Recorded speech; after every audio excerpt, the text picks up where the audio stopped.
स्वागत है आपका विरोध शर्मा जी नई परख के मंच पर एक बार फिर। 12 साल तक नरेंद्र मोदी गुजरात के मुख्यमंत्री रहे, हमने उनका कार्यकाल देखा। 12वीं साल उनकी देश के प्रधानमंत्री के तौर पर चल रही है और हम उनके कार्यकाल को देख रहे हैं। 24 साल से जो आदमी सत्ता में है, हमने उसे कभी नहीं देखा कि वो हारने के लिए उसने कोई राजनीतिक कदम उठाया हो, और इतना बड़ा कदम जिसमें संविधान संशोधन जैसी गंभीर संजीदा कदम शामिल हो। लेकिन इस बार वो जो महिला आरक्षण के नाम पर 3 विधेयक लाए, उनमें उनका हारना तय था, क्योंकि उनके पास 2/3 बहुमत नहीं था। अगर वो बहुमत की जुगाड़ करना चाहते तो उसके लिए पहले कोशिश करते हुए नजर आते, वो सर्वदलीय बैठक बुलाते, वो किरण रिजिजू को सक्रिय करते, अपने संसदीय कार्य मंत्री को, वो अमित शाह से कहते कि भाई कुछ जुगाड़ करो, विपक्ष के नेता से बातचीत करते, अपनी बात तक समझाने की कोशिश करते। उन्होंने ऐसा कुछ नहीं किया। इसका सीधा मतलब यह है कि वो इन 3 विधेयकों को पराजित होने के लिए ही सदन में लाए थे। तो इसके पीछे क्या डिजाइन हो सकती है उनकी? बड़ा साफ था अभय जी, डिजाइन बड़ा साफ है। अगर आप प्रधानमंत्री की स्पीच को दोबारा उसकी रिकॉर्डिंग चला के देखें, जो उन्होंने बहस के बीच में दी, सभी स्पीच, उनकी इंटरवेंशन बहस के बीच में थी, और उसमें उन्होंने विपक्ष को समझाया नहीं,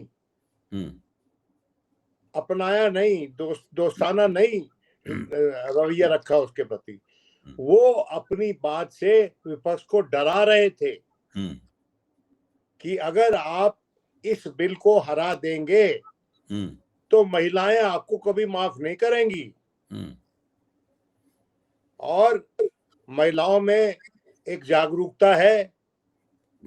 और फिर उसी बिल का हवाला देते हुए जो कि राजीव गांधी लाए थे लोकल बॉडीज में, पंचायत में, कि भाई उसके चलते उनमें जागरूकता है और वहां से लीडरशिप निकली हुई है जो कि ऊपर आना चाहती है। तो आप को मेरी सलाह है कि आप इस बिल को समर्थन दें जी, और महिलाओं के हित में ये कदम उठाएं। ये बातें उन्होंने कही जी, ये बातें मैं समझता हूं किसी भी प्रधानमंत्री को जो स्पीच उन्होंने दी थी वो जनता को एजुकेट करने के लिए नहीं थी। जो सरकार जो कदम उठा रही थी उसके प्रति सरकार ने क्या कदम उठाया? डिलिमिटेशन की बात की है, वाइड सिंपल लेजिस्लेशन, और कॉन्स्टिट्यूशनल अमेंडमेंट की बात की है कि 334A जो 2023 में ही पारित हुआ है, जो कि महिलाओं के आरक्षण के लिए है, 334A, उसमें अमेंडमेंट करना चाहते हैं फर्दर, जिसके चलते वो आज के संदर्भ में इनके नए गेम प्लान के चलते वो सक्षम हो जाए, वो उसके लिए तैयार हो जाए। तो विपक्ष डरा नहीं इनकी बातों से। वो क्या कह रहे हैं? आप कह रहे हैं हम विरोध कर रहे हैं, हम तो 2023 में पास कर चुके हैं जिसकी आप बात कर रहे हैं। आप किस कॉन्स्टिट्यूशन अमेंडमेंट की बात कर रहे हैं? हमने तो 23 में ही पास कर दिया ये, और एक राय से किया है सदन ने पास। तो ये जो आप बिल ला रहे हैं ये महिलाओं के आरक्षण के लिए नहीं है। ये जो आप कर रहे हैं ये आप डिलिमिटेशन अपने हिसाब से करना चाहते हैं। आपको विपक्ष ने 2023 में कहा था कि अभी कर दो reservation on the basis of existing strength. जो आज के दिन जो सदन का जो आज का जो उसका इंस्टॉल कैपेसिटी है सदन का आज के दिन 543, उसमें से 33% कर दो महिलाओं के लिए। और बहस के दौरान भी बार बार ये बात दोहराई, ये बात अखिलेश ने दोहराई, ये बात डीएमके ने दोहराई, ये बात प्रियंका गांधी ने दोहराई, सब ने दोहराई कि आप हमको आरोप लगा रहे हैं कि हम महिलाओं के आरक्षण में आड़े आ रहे हैं। We will pass it now this minute. अगर आप जो एग्जिस्टिंग 543 है उनमें 33% उनके लिए रिजर्व करना चाहते हैं, कर लीजिए, करें। लेकिन अब आप इसको डिलिमिटेशन के साथ क्यों जोड़ रहे हैं? डिलिमिटेशन के साथ जोड़ना चाहते हो और जो देना चाहते हो आरक्षण, वो 2011 के सेंसस के हिसाब देना चाहते हो। तो 2011 का सेंसस आप लागू करना चाहते हो, जबकि आपके अपने कथन अनुसार जो 2026 का जो सेंसस है उसके लिए काम शुरू हो चुका है। वो अभी जो 226 का जो सेंसस शुरू कर चुके हैं काम, और वो जो है सेंसस हो जाएगा 27 तक पूरा। आप उसके अनुसार करो। आप क्यों नहीं करना चाहते? आप पुराने आंकड़ों पर ये आरक्षण क्यों उधारित करना चाहते हो? एक तो अनसाइंटिफिक है, ठीक है, और दूसरा आप जो है वो डिलिमिटेशन अपने हिसाब से करवाना चाहते हैं। और डिलिमिटेशन के पीछे क्या छुपा हुआ है कि डिलिमिटेशन में जो डिलिमिटेशन कमीशन होगा, विपक्ष का आरोप है अभय जी कि आप उसी तरह से डिलिमिटेशन करवाएंगे जैसा कि आपने असम में करवाया या आपने कश्मीर में करवाया। कश्मीर में 2001 सेंसस के हिसाब से और असम में 11 के हिसाब से। ये कोई जनगणना का तरीका है क्या? ये पूछा खड़ा हो के लोगों ने, लेकिन उसके पास इनका जवाब नहीं था। और प्रधानमंत्री जब आए तो उन्होंने ये जो लाइन ली कि अगर आप नहीं करेंगे, ये आज मौका है, और अगर आप नहीं करेंगे तो आपको भारी नुकसान उठाना पड़ेगा और देश की महिलाएं आपको माफ नहीं करेंगी।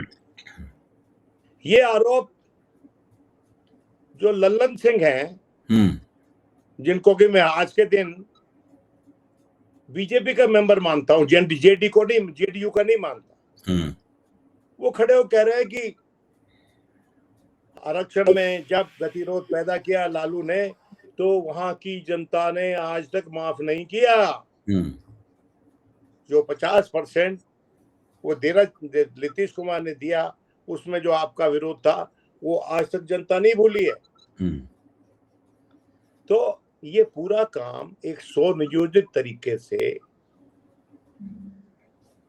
बैकडोर से डिलिमिटेशन करवाना और आगे से महिलाओं का नाम लेना कि इनके आरक्षण के लिए हम ये कर रहे हैं, जबकि एज डिलिमिटेशन जो आप करना चाहते हैं उसका कोई लेना देना नहीं है रिजर्वेशन से।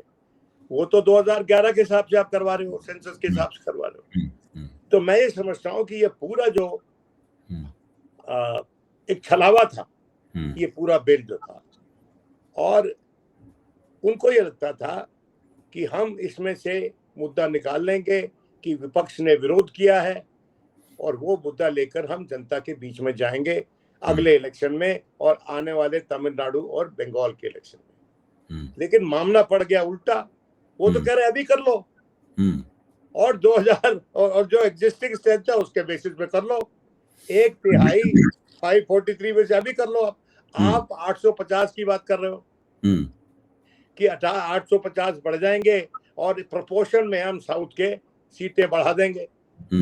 अब प्रोपोर्शन में साउथ की सीटें, अभय जी मेरी बात सुनिए आप, कि यूपी की सीट जो है 80 से 120 हो जाएगी और तमिलनाडु की 59 हो जाएगी, 60 मान लो। आप मुझे बताइए, राजनीति क्या परसेंटेज टर्म से होती है कि आंकड़ों से होती है? कि आपके पास कितने एमपी हैं और जो तमिलनाडु से लोग आएंगे उनके पास कितने एमपी होंगे? तो ये फेडरल पॉलिटी की स्पिरिट के खिलाफ है। और ये जरूरी है कि ये जो डिलिमिटेशन है इस पे एक विस्तृत चर्चा हो, और डिलिमिटेशन जो है अगर वो इससे जुदा करके करवाएंगे तो विपक्ष में उनके साथ नहीं होगा। विपक्ष कह रहा है कि जो एग्जिस्टिंग स्ट्रेंथ है उसमें आप 33% दे दो, और डिलिमिटेशन पे अलग से ऑल पार्टी मीटिंग बुलाओ, किस तरह से करना है, क्या करना है, क्या फॉर्मूला होगा, उस पर अलग से चर्चा होगी। आप दोनों चीजों को मिक्स करके जनता में कंफ्यूजन क्रिएट करना चाहते हो, और वो हम होने नहीं देंगे। ये इस देश के फेडरल पॉलिटी के गणतांत्रिक ढांचे के खिलाफ होगी बात। अच्छा, ये विश्लेषण तो आपका ठीक है, लेकिन अगर इसको हम सरकार के छिपे हुए उद्देश्य के तौर पर देखें, तो क्या वास्तव में पश्चिम बंगाल में जब भारतीय जनता पार्टी चुनावी मुहिम का जो बचा हुआ समय है उसमें ये तर्क लेके जाएगी कि भाई ये लोग जो हैं वो महिला विरोधी हैं, ये महिलाओं का राजनीतिक सशक्तिकरण नहीं करना चाहते, वरना इसलिए उन्होंने हमारे बिल वहां पर गिरा दिए संसद में, तो क्या ये दलील ममता बनर्जी की जो महिलाओं में जबरदस्त समर्थन है, लगभग सभी लोग ये मानते हैं कि आज भी 50% से ज्यादा महिलाएं जो हैं वो ममता बनर्जी के साथ हैं बंगाल की, और बहुत मुश्किल है उनको अभी तक भाजपा अपनी ओर नहीं खींच पाई है। क्या वास्तव में महिला वोटर, बंगाल की महिला वोटरों के ऊपर इस बात का ऐसा असर पड़ेगा कि विपक्ष जो है वो चूंकि महिला विरोधी है और ममता बनर्जी उसी विपक्ष की सदस्य हैं, तो उसमें मान लो कुछ परसेंटेज वोट भी ममता बनर्जी का हट सकता है? देखिए, तो आकलन तो कोई भी लगाया जा सकता है, डिपेंडिंग हम हमारा विरोधाभास जो है, हमारा जो पूर्वग्रह है उसके बेसिस पर, प्रेडिक्शन के बेसिस पर हो सकता है। लेकिन कल्याण बनर्जी ने, जो one of the main speakers था टीएमसी की तरफ से, वो कह रहा था कि अरे आप 50% दे दो, आप 50% आरक्षण महिलाओं को दो। आप 33% की बात कर रहे हो, हम तो 50% के पक्ष में हैं, और 50% मिनिस्टर भी होनी चाहिए महिलाएं। और यहां तक उसने बोला कि प्रधानमंत्री की सीट भी रिजर्व होनी चाहिए बाय रोटेशन महिला के लिए। अब इससे ज्यादा क्या बोलेगा। और उन्होंने कहा कि देखो स्पीकर साहब हमारे मित्र है, अभी इस वक्त चेयर पे नहीं है, तो मैं ये भी कह सकता हूं कि स्पीकर की सीट भी महिलाओं को मिलनी चाहिए। तो देखिए, कोई भी बच के नहीं जाना चाह रहा है महिलाओं को आरक्षण देने से। सबसे बड़ा विवाद इसलिए है कि बीजेपी ने ईमानदारी नहीं बरती। बीजेपी ने एक तो 23 के बाद अब बिल लेके आई है, 3 साल डिले किया। अभी तक तो हो जाता डिलिमिटेशन, सब आंकड़े सामने आ जाते हैं, डिस्कशन हो जाती, सब कार्यान्वित हो जाता, लागू हो जाता। डिले उन्होंने खुद की, और अब ये कह रहे हैं कि विपक्ष हमारा साथ नहीं दे रहा। अरे आप अपने हिसाब से इतने बड़े चेंज के लिए आप एकतरफा हुक्म चलाएंगे, ऐसा थोड़ी होता है लोकतंत्र में। और जहां जिस अमेंडमेंट के लिए आया, यू नीड, आपको 2/3 बहुमत चाहिए, जो आपके पास नहीं है, जो आपको नहीं मिल सकता विपक्ष के समर्थन के बिना। उनका समर्थन जुटाने के बजाय आप उनको डरा रहे हो कि अगर आपने इसको समर्थन नहीं दिया, जिसकी जो किस तरह से रचा गया है, उसकी स्क्रिप्ट जो हमने लिखी है, अपनी स्क्रिप्ट बना के लाए थे, और वो कहना चाहते थे कि आप अपना नाम ब्लेंड कर दो इस पर। और जैसे कई पत्रकार हैं ना, युवा पत्रकार, उनको इंटेलिजेंस के लोग बनी बनाई पकी पकाई खबर दे देते हैं और उन पे अपना नाम रख के छाप देते हैं। ऐसा थोड़ी होगा, ऐसा नहीं हो सकता। तो मेरा ये मानना है कि एक बड़ा ही सीरियस मुद्दा, जिसपे कि सदन में व्यापक बहस होनी चाहिए थी, बाईपार्टीशन बहस होनी चाहिए थी, वो बहस जो है विपक्ष ने एकतरफा की, और नेता सत्तारूढ़ दल ने एकतरफा अपने हिसाब से की। और आखिर में जहां से शुरू हुआ था वहीं पे अंत हुआ। जितनी दूरी पे एक दूसरे से जो जो खाई थी दोनों के बीच में, वो बनी रही, और खाई को जोड़ने का कोई उपाय सरकार ने किया ही नहीं था। तो मेरा ये कहना है कि, और बीच में जब प्रियंका गांधी बोल रही थी तो उन्होंने कहा कि भाई 50% बीच में इंटरवीन किया किसने, होम मिनिस्टर ने, कुछ भ्रांतियां हैं उसके बारे में मैं क्लैरिफिकेशन देना चाहता हूं। वो भ्रांतियां क्या थी कि भाई ये जो 50% सबको प्रोपोर्शनली बढ़ाने की बात है, ताकि किसी की कभी ना कोई भी, अभी जो जिस प्रोपोर्शन में आज आपकी सीट है, गिवन द उसके जो हाउस की स्ट्रेंथ है, उसकी प्रोपोर्शन में जो आपकी सीटें हैं वो उतनी ही रहेंगी, बल्कि थोड़ी थोड़ी 0.1% कुछ ऐसा बढ़ेंगी या 2% बढ़ेंगी। तो उन्होंने कहा कि आपने ये जुबानी ये जमा खर्च कर रहे हैं, इसमें बिल में तो लिखा नहीं हो कहीं।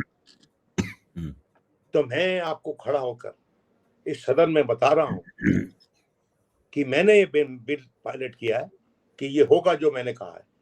अरे भाई, ये तरीका है। लिखा क्यों नहीं उसके अंदर?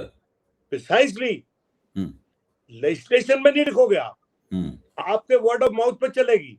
पार्लियामेंट ऐसे नहीं चलती मान्यवर।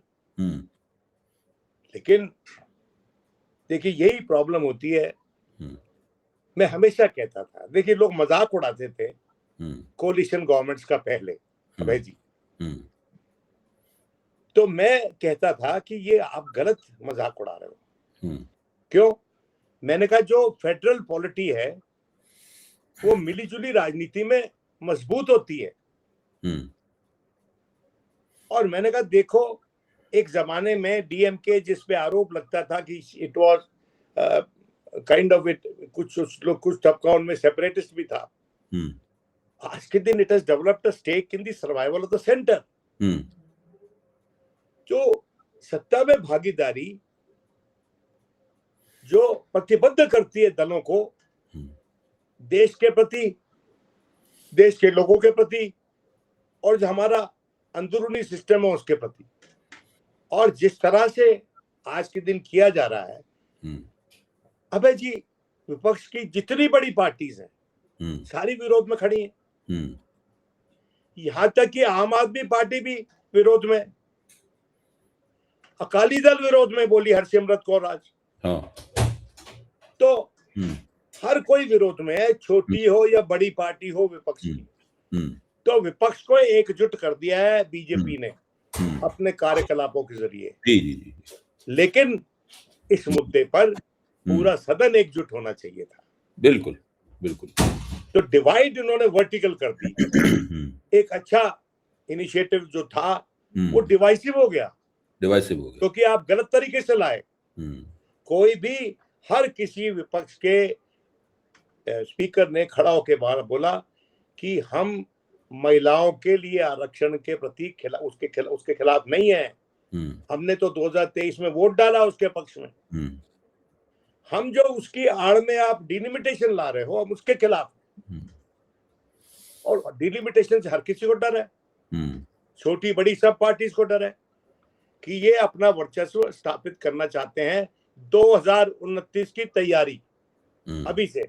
और प्रधानमंत्री ने भले ही थोड़ा सा व्यंग्यात्मक तरीके से या हंसते हुए ये कहा कि देखिए सदन कैपेसिटी भी इतनी है इस सदन की कि जो 850 का जो हम आंकड़ा पेश कर रहे हैं वो 850 जरूरी ना हो, 816 हो जाए, 20 हो जाए, तो उसके लिए जगह है इस सदन में बैठने वाले लोगों की।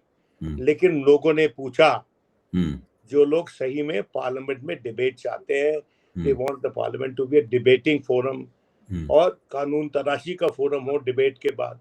उन्होंने पूछा कि आप अभी जो हमारी स्ट्रेंथ है उसमें तो बराबर को बोलने का टाइम देते नहीं है, मिल नहीं पाता लोगों को। जब 850 एमपी हो जाएंगे या 816 या 20 हो जाएंगे तो कब कैसे बहस होगी, कैसे बोला जाएगा, कैसे बोलेंगे लोग, कैसे भागीदारी बनेगी बहस में, चर्चा में। ये शशि थरूर ने बोला। तो मैं ये कहना चाहता हूं आपको कि भले ही वो डीएमके हो, टीडीपी को छोड़कर the sole black sheep is TDP.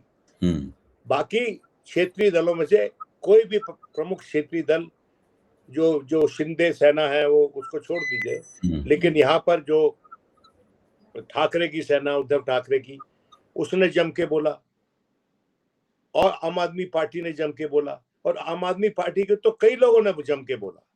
तो आम आदमी पार्टी के कई एमपीज ने बोला जी, 2-3-4 एमपीज ने बोला जी। तो मेरा ये मानना है कि इसमें विपक्ष एकजुट हो गया है। उनके आपस में जो डिफरेंसेस थे वो पाट दिए गए हैं। और जो आज के दिन अकेला है, जो एनडीए खड़ा हुआ है आइसोलेटेड हाउस में, कि विपक्ष का कोई भी व्यक्ति, जो पहले तोड़ लेते थे ना कि भाई विपक्ष की मीटिंग में ममता नहीं आई, इसमें आम आदमी पार्टी ने बहिष्कार किया, वो कुछ नहीं हुआ ऐसा।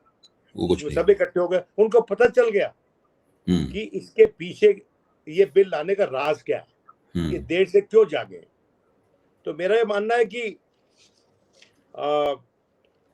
लेकिन एक जो बात मैं कहना चाहता हूं आज, कि राहुल गांधी ने भी एक भाषण दिया, और अभय जी, हम लोग विपक्ष को जरा नरमी से पेश आते हैं उनके साथ, लेकिन मैं समझता हूं कि राहुल गांधी को इमेजरी पे कब कम ध्यान देना चाहिए, जो इमेजरी प्रेजेंट कर रहे थे जादूगर की, और सब्सटेंस पे ज्यादा ध्यान देना चाहिए था। हालांकि जो उन्होंने बात कही उसका सार तो समझ में आ रहा था, लेकिन मैंने भी सुना उनका भाषण। हाँ, तो लेकिन उसके मुकाबले, और मैं दोनों भाई बहन को लड़वाना नहीं चाह रहा हूं, लेकिन जिस तरह से प्रियंका गांधी ने भाषण दिया संजीदा, नपा तुला, उसने पूरी अपनी बात कही, तंज कसा, अपने तरीके से व्यंग्यात्मक तरीके से बोली, लेकिन उसने बहुत अच्छा भाषण दिया और उनको बताया। और उसके भाषण के जवाब में अमित शाह जी खड़े हुए क्लैरिफिकेशन देने के लिए। तो मेरा मानना है कि ये जो बहस थी, ये ज्यादा सार्थक हो सकती थी, देश को जोड़ सकती थी एक महिलाओं के हितों के पीछे, लेकिन बदकिस्मती से ये जो एफर्ट रही, वो कुछ महिलाएं बीजेपी वाली हो गई और कुछ महिलाएं विपक्ष वाली हो गई, और इसमें कोई फायदा, इलेक्टोरल फायदा बीजेपी को हासिल नहीं होगा, क्योंकि जो उसके खिलाफ खड़ी है वेस्ट बंगाल में ममता बनर्जी, उसका सिक्का चल रहा है अभी वेस्ट बंगाल में, और उस लोगों की आस्था उसमें है, ममता बनर्जी।